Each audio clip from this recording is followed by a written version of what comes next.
तमाम हिंदू बांधवांनो, भगिनी आणि मातांनो, मगाशी भास्करराव बोलत होते तेव्हापासून यांचा आग्रह आहे, नाही जाऊ द्या, रविवार आहे, कोंबडी वडे तर झालेच पाहिजेत ना. आता त्याचं जे काय करायचं होतं पिसं काढायची ती तुम्हीच काढलेली आहात, कोंबडी चोराची पिसं तुम्हीच काढले, आणखीन काही नवीन उगवली असतील तर ती पण उपटून टाका. आणि मी इथे एवढा आलोय, उगाच माझं तोंड खराब करून घ्यायला आलेलं नाही. मी तुमच्यासाठी, मी विनायकना सांगितलं की हा जनसंवाद नाही, हा कुटुंब संवाद आहे. तुम्ही माझं कुटुंब आहात. आणि अनेकदा मी बोललेलो आहे की आजपर्यंत महाराष्ट्राला अनेक मुख्यमंत्री लाभले, यापुढे सुद्धा लाभतील. पण मी असा भाग्यवान आहे की अनपेक्षित मला मुख्यमंत्री व्हावं लागलं होतं. एक 2-2.5 वर्षाच्या कालखंडामध्ये मी काय केलं हे लोकांसमोर, तुमच्या समोर आहे. आणि कोणालाही नाही असं प्रेम, ते म्हणजे मला तुम्ही सगळेजण कुटुंबातलं एक सदस्य मानतात, हे माझं खूप मोठं भाग्य आहे. आणि म्हणूनच मी जनसंवाद हा शब्दच काढून टाकलेला आहे. कारण ते मन की बात, वन की बात ते सगळं तिकडे, आपल्याकडे ती दिल की बात आहे. दिल की बात. कारण मनामध्ये काळबेर असू शकतं, पण हृदयामध्ये नाही. आमच्या हृदयामध्ये राम आणि हाताला काम. आणि म्हणूनच तुम्ही पाहिलं असेल की गेले काही दिवस मी सुरुवात जी केली होती ती कल्याण लोकसभा मतदारसंघ, परवा 2 दिवस होतो रायगड मतदारसंघ लोकसभा, आज हा सिंधुदुर्ग रत्नागिरी मतदारसंघाचा मी संवाद तुमच्याकडून सुरू करतोय. म्हणजे चांदा ते बांदा म्हणतात, मी बांद्यापासून चांद्यापर्यंत जाणार आहे. मी बघतोय मुद्दा म्हणून शिवसेना कोणाची, शिवसेना कोणाची, मी तेच तुम्हाला विचारायला आलेलो आहे. आणि आज देखील सगळेजण, म्हणजे इथला डबल गद्दार, नाव घ्यायची गरजच नाही, ते काय काय त्यांची नावच होतात. त्यांना सत्तेची खुर्ची मिळाली, ऊब मिळत असेल, पण गद्दारीचा शिक्का त्यांना आणि त्यांच्या कुटुंबियांवरती जो कपडा लागलेला आहे तो कधी आयुष्यात ते पुसू शकत नाहीत. आपल्याकडे आले होते, मी एका अपेक्षेने घेतलं होतं. मला वाटलं होतं माणूस बरा दिसतोय, दररोज म्हणजे दर आठवड्याला, दर 15 दिवसांनी शिर्डीला जातात साईबाबांचं दर्शन घ्यायला. म्हटलं देवा धर्माचा माणूस दिसतोय, श्रद्धा आणि सबुरी. पण कोणत्याही पक्षावरती श्रद्धा नाही आणि थांबण्याची सबुरीच नाही. आणि आता भास्करराव काहीतरी सांगत होते, ते पुढच्या सभेत सांगा तांदळाचा किस्सा. काहीतरी तांदूळ वगैरे टाकतात असं म्हणतात, मला नाही माहिती. तर ही अशी सगळी माणसं, तेव्हा सुद्धा मी घेतलं होतं की जरा माणूस बरा दिसतोय, पण कसं काय आणि कसं काय. कारण म्हणजे बाहेरून आल्याबरोबर त्याला उमेदवार दिली, तुम्ही सुद्धा निवडून दिलं, मी त्याला तेव्हा मंत्री केलं. पण पुन्हा ते आहे ते गद्दारी नसा नसा भिडली म्हटल्यानंतर गद्दार तो गद्दार असतो, कधी इमानदार होऊच शकत नाही, होऊच शकत नाही. मी आता विमानतळावरती उतरल्यानंतर काही पत्रकार आले होते तिकडे, तिथले काही समोर आले असतील, अमुक ह्याच्यावरती बोला, तमुक ह्याच्यावरती बोला. परवा जो एक गोळीबार झाला, आला ना तुमच्यापर्यंत आवाज, कोणी केला हे आता. म्हणजे तुम्ही लक्षात घ्या की शिवसेनेने कोकणला कसं वाचवलं आणि तुम्ही सुद्धा कसे वाचलात. तेव्हा जर का विनायक राऊत आणि आपले सगळे लोक तुम्ही निवडून नसते दिले तर आज कोकणची काय हालत झाली असती. त्याच वेळेला तुम्ही गुंडांना चेचून टाकलं, ठेचून टाकलं. आता जी काय वळवळ एका मतदारसंघात राहिले ती सुद्धा या वेळेला सुपडा साफ करून टाकायची. हे गुंडांचा सुपडा साफ नाही, कोकण एकदम साफ करून टाकायचं. जसं मध्ये मोदीजींचे फोटो आले ना मंदिरात साफसफाई करताना, चकचकीत लादी. अरे फोटो आहे, मी ते तुम्हाला सांगतोय. फोटो म्हणजे लादी चकचकीत, आजूबाजूला कोणीही नाही, आणि हे घेऊन लादी पुसतायत किंवा लादी खराब करतायत, लादी पुसतायत. तसं तोच झाडू घेऊन यावेळेला जो एक मतदारसंघ राहिला आहे तिकडनं सुद्धा ही घाण साफ करून टाकायची, इथून तर करायचीच आहे. सावंतवाडी तर करायचीच आणि बाजू सुद्धा एक जी आहे ती करायचीच. बाकी वैभव तर बसलेलंच आहे, त्यांनी गेल्या वेळेला साफ केलेली आहे. आणि तुमच्या आशीर्वादाने विनायक राऊतांनी लोकसभेत सुद्धा साफ करून टाकलेलं आहे.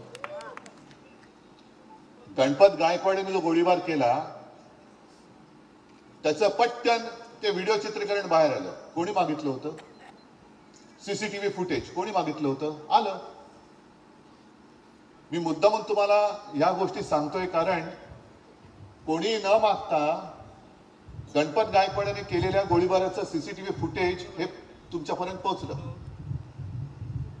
पण लबाडाने जो एक निकाल दिला आणि शिवसेना मिंद्याची सांगितली, यांची शिवसेनेची घटनाच नाही, शिवसेनेमध्ये पक्षप्रमुख पदच नाही, मग ती सुद्धा जी आम्ही फिल्म दाखवली त्याचं चित्रीकरण आमच्याकडे नाही मागितलं, आयोगाकडे मागितलं. आयोगाने सांगितलं आमच्याकडे नाही आणि ते चित्रीकरण आम्ही जनतेच्या न्यायालयात तुम्हाला समोर ठेवलेलं आहे. हा फरक लक्षात घ्या. हे जरा मला बोलू द्या ना जरा थोडा वेळ. तर हे चित्रीकरण दाखवावं लागलं. पण गणपत गायकवाडांचं चित्रीकरण हे कोणीही न मागता दिलं सोडून. आणि गणपत गायकवाडांचं जे काही चित्रीकरण आहे सीसीटीव्ही फुटेज गरजच नाही, कारण गणपत गायकवाडांनी ते कबूलच केलेलं आहे की होय मीच याला गोळ्या घातल्या. आणि गोळ्या का घातल्या त्याची चौकशी होणार आहे की नाही. मी गणपत गायकवाडांची बाजू घ्यायला आलेलो नाही, अजिबात नाही. पण गणपत गायकवाडांनी सांगितलं की हा मिंदे जर का राज्याचा मुख्यमंत्री असेल तर या राज्यात गुंडांची पैदास होईल. आणि या मिंदेनीच मला गुंड बनवलं. कारण ज्या वेळेला पोलीस स्टेशनच्या आवारात गणपत गायकवाडांच्या मुलाला धक्काबुक्की झाली, मारहाण झाली, तेव्हा पिसाळून एक बाप म्हणून मी गोळीबार केला असं गणपत गायकवाडांचं स्टेटमेंट आहे. आणि त्याहीपेक्षा पलीकडे जाऊन एका जागेचा वाद असेल कोण बरोबर कोण चूक न्यायालय ठरवेल. भाजपा में आ जाओ आपको पद मिलेगा, मोदी गॅरंटी आहे. 19 तारखेला येतात मोदीजी, बघू. या पद्धतीने तुम्ही जर का कारभार करणार असाल तर कठीण आहे. मोदीजीने मला एकच सांगायचं की मोदीजी आम्ही तुमचे शत्रू नव्हतोच, आजही शत्रू नाहीच आहोत.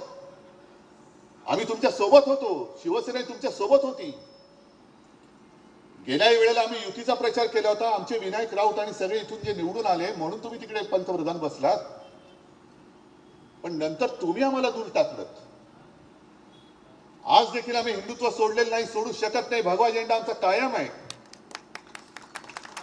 पण या भगव्या झेंड्यामध्ये छेद मारण्याचं काम भाजपा करतंय. मोदी साहेब, हे सगळी तुमची जी काही पिलावळ आहे ना, यांनी जर का आजपर्यंत देशाचं काम केलं असतं तर तुम्हाला ही पक्ष फोडाफोडीची वेळच आली नसती. लोकांनी पुन्हा तुम्हाला डोक्यावर घेऊन निवडून दिलं असतं. सगळे ED, income tax, CBI, police, जरा देशामध्ये फिरा ना. आम्ही जसे फिरतो तसे फिरा. उद्धव ठाकरे काय कोकणवासी काय म्हणतायत? हे इथे विनायकजी तुम्ही सांगितलं, मी या काय काय गोष्टी मी आता लक्षात पण ठेवलेलं नाही. कोकणासाठी मी काय केलं? मेडिकल कॉलेज परमिशन दिली ना की नाही दिली? त्याच्याही आधी मी एका मेडिकल कॉलेजला परमिशन दिली होती. आता मला काय माहिती तिकडे मेडिकल कॉलेज उघडले तर कोंबड्या ठेवायचं कारखाने उघडले, गोरामने उघडले. पण मी पक्ष नाही पाहिला, माणूस नाही पाहिला. माझ्या कोकणामध्ये एखादी चांगली गोष्ट होत असेल तर कोणी असेल, माझी जबाबदारी आहे. मी त्याच्या आड येणार नाही. चांगल्या गोष्टीच्या आड मी कधी आलेलो नाही, येणार नाही. अगदी माझ्या विरोधकांनी ती करत असला तरी मी आलेलो नाहीये. ही वृत्ती आहे आमची. याला शिवशाही म्हणतात. पण हे सरकारचं मेडिकल कॉलेज होऊ नये म्हणून कोण तिकडे जाऊन बसलं होतं, झारीतले शुक्राचार्य कोण होतं, याचं नाव मला घ्यायला लावू नका. मला थेट त्या मग आरोग्यमंत्र्यांशी बोलावं लागलं, मनसुख मांडविया, कारण ते माझ्या परिचयाचे आहेत. मी त्यांना बोललो आणि त्यांना सांगितलं की तुम्ही अशा अडकाठ्या आणू नका. तुमचा कोणतरी बोलतोय म्हणून तुम्ही माझ्या जनतेवरती का अन्याय करता?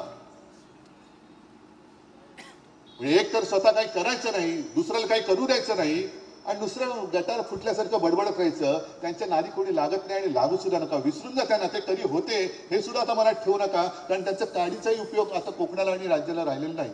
विसरून जा. आज मी तुमच्या समोर आले ते एवढ्यासाठी आलेलो आहे की अजूनही निवडणुकीचं रणशिंग फुंकलं गेलेलं नाहीये.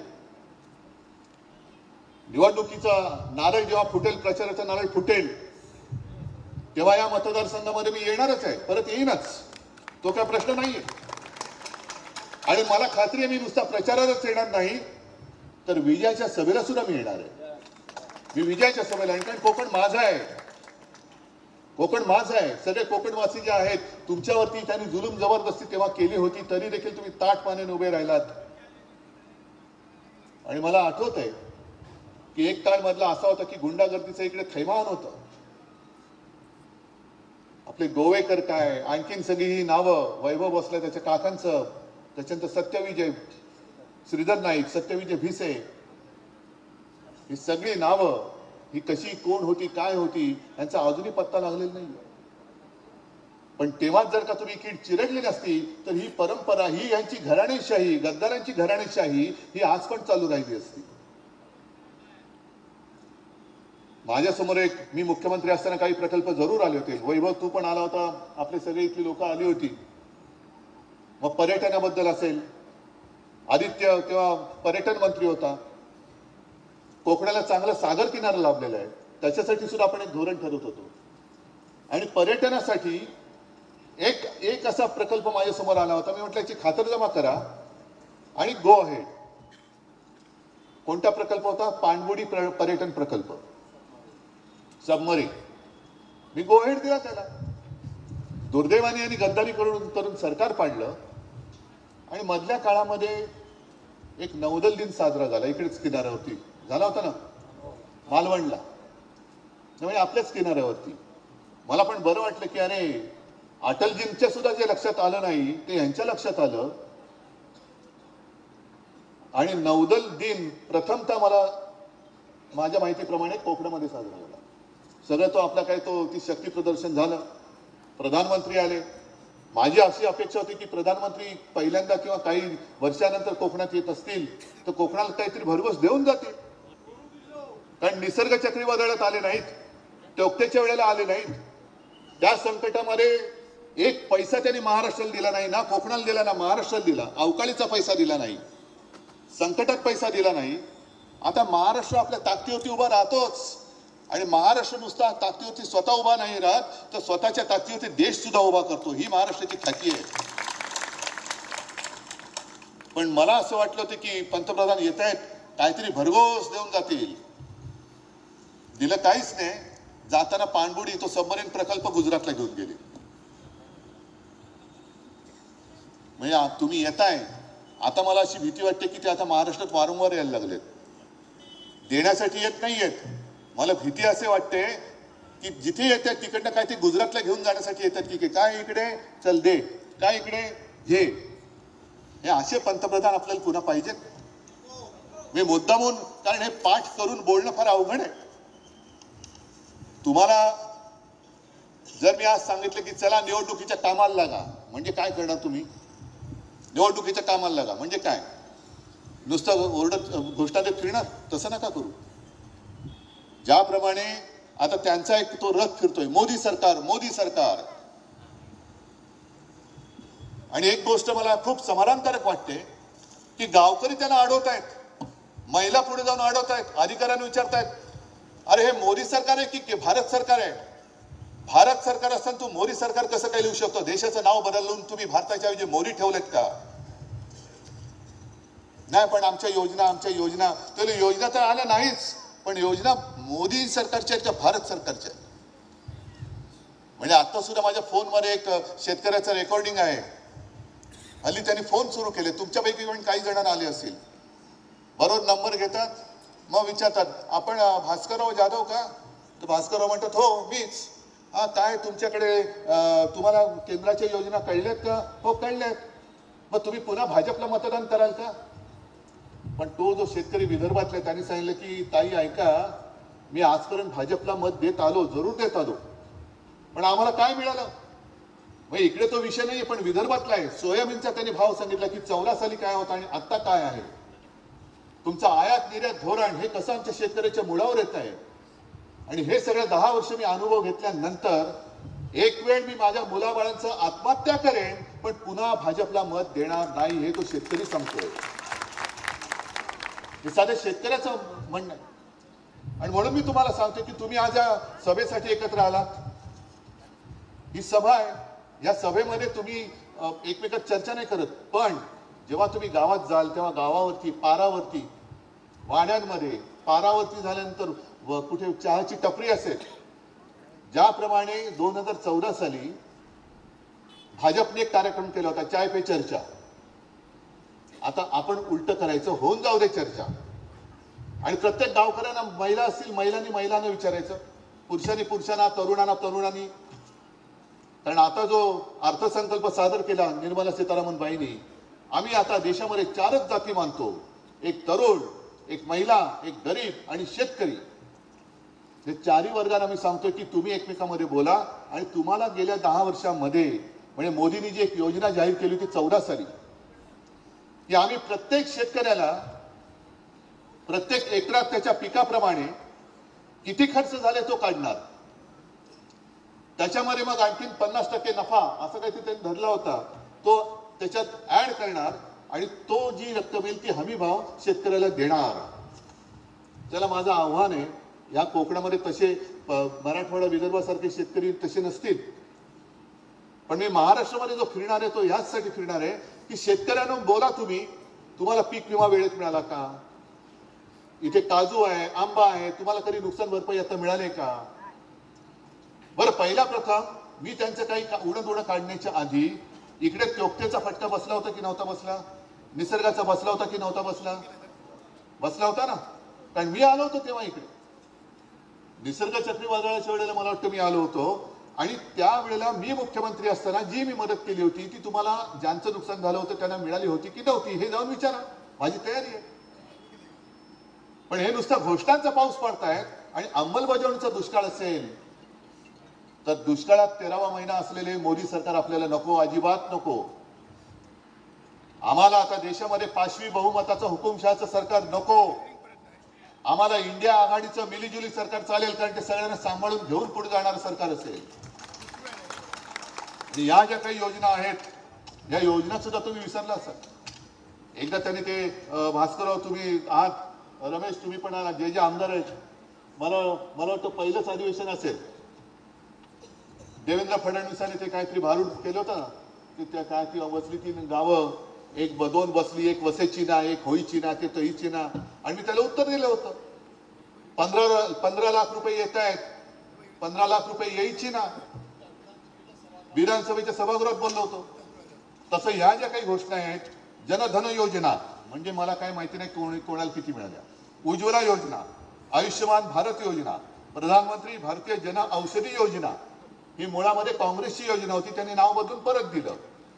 पंतप्रधान स्वनिधी योजना म्हणजे पंतप्रधानांचा स्वतःसाठी काही निधी असेल का, पीएम केअर फंडासारखा, कल्पना नाही मला, पण त्या योजनेचं नाव प्रधानमंत्री स्वनिधी योजना आहे.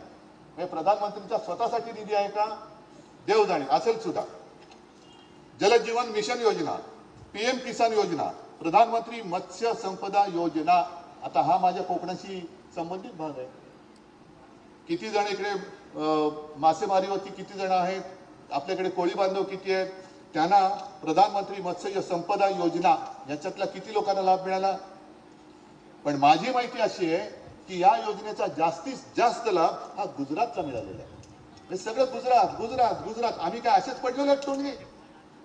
या पुढच्या ज्या योजना आहेत, स्वामित्व योजना, उडान योजना, आत्मनिर्भर भारत योजना, स्वच्छ भारत योजना, बेटी बचाओ बेटी पढाओ योजना, संसद ग्राम योजना, त्याच्यानंतर 100 जवळपास त्यांनी स्मार्ट सिटी करण्याचं सांगितलं होतं. किती स्मार्ट सिटी झाल्या देशामध्ये. हे निवडणुकीच्या कामाला लागा म्हणजे हे काम करा तुम्ही. नुसतं त्या निवडणुकीच्या तोंडावरती जर आपण गेलो आणि त्यांचे वाभाडे काढले तर लोक म्हणतील अरे हे बोलणारच कारण विरोधी पक्षात आहेत. तसं नाहीये. मी कोणाचाही विरोधक नाही, मी विरोधक हुकुमशहाचा आहे आणि मी विरोधक खोटारड्यांचा आहे. आजपर्यंत आम्ही तुमच्या सोबत होतो, 25-30 वर्ष राहिलो. आम्हाला वाटलं होतं की काहीतरी चांगलं होईल, पण चांगलं न होता जर तुम्ही आता सरकार म्हणजे काय, आपले ज्या वेळेला मनोहर जोशी मुख्यमंत्री होते त्या सुमारास तुम्हाला सगळ्यांना कल्पना आहे, कारण बरेचसे तुम्ही मुंबईकर आहात, तुमचे नातीगोती मुंबईत आहेत. मुंबईमध्ये गँगवॉर फोफावलं होतं, गँगवॉर माहिती आहे ना, म्हणजे रेल्वे स्टेशनवरती पण गोळ्या घातल्या जायच्या. कोणी कोणाला पण दिवसा कधी बातमी आहे की आज ह्याला उडवलास, त्याला उडवलास, त्याला उडवलास, ह्याला उडवला. आणि आपल्या युती सरकारने ते गँगवॉर मोडून काढलं होतं. आता दुर्दैव असं दिसतंय या सरकारमध्येच गँगवॉर सुरू झाले. एक मिंदेची गँग, एक भाजपची गँग, तिसरी गँग अजून दिसायची ना, पण ती आहे. कारण ती 70,000 कोटीच्या त्या सिंचन घोटाळ्यात बुडलेली आहे, म्हणून तिला डोकं नाही वर काढताय, वर येत नाही. ती पाणबुडी सारखी खाली गेलेली आहे. पण हे गँगवॉर जर सरकारमध्ये होणार असेल तर मला मोदीजींना परत सांगायचे की मोदीजी, तुमच्या त्या सत्तेच्या हव्यासापायी तुम्ही भाजप इकडे संपवून टाकलात. विरोधी पक्षाला संपवायला निघालेत कारण नसताना, पण जे बाजार बुणगे, बेडकं आणि भेकड भाकड माणसं तुम्ही तुमच्या पक्षात घेतली. अगदी इथला सुद्धा जो गद्दार तुम्ही घेतला, भेकड माणूस, हिंमत नाही.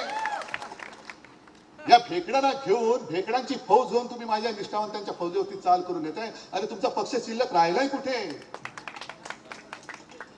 जर तुमचा उपमुख्यमंत्री आहे देवेंद्रने मला सांगायचंय की तुम्ही पाव उपमुख्यमंत्री झालात, पुन्हा येईन घोषणा करताना मोठे होतात.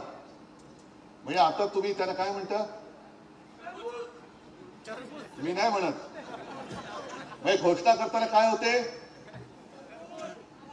आणि आता झाले चिराट. म्हणजे एवढं ते काय टरबूज, त्याचं झालं चिराट.